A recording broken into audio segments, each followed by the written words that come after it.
ગરબાડા તાલુકાની વડવા ગ્રામ પંચાયતની ચૂંટણીમાં સરપંચ પદે બિલવલ પ્રતાપભાઈ સમસુભાઈએ ઉમેદવારી પત્ર રજૂ કરી ઉમેદવારી નોંધાવી।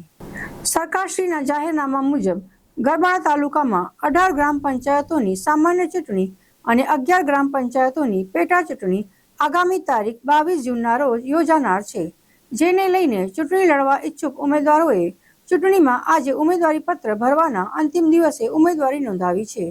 ત્યારે ગરબાડા તાલુકાની વડવા ગ્રામ પંચાયતની ચૂંટણીમાં સરપંચ પદે બિલવાલ પ્રતાપભાઈ સમસુભાઈએ તેમની પેનલમાં સભ્યો સાથે ગરબાડા મામલતદાર ઓફિસ ખાતે આવીને તેઓનું ઉમેદવારી પત્ર રજૂ કરી ઉમેદવારી નોંધાવી છે। ગ્રામ પંચાયતની સામાન્ય ચૂંટણીનું ફોર્મ આજરોજ તારીખ 9 જૂનના રોજ સવારે 11 કલાકે અમે વડવા ગામના સરપંચ તરીકેની ઉમેદવારી આજરોજ પૂરી પેનલ સાથે નોંધાવી છે અને ગરબાડા તાલુકામાં વડવા ગામની અમે સામાન્ય ચૂંટણી લડવા જઈ રહ્યા છીએ।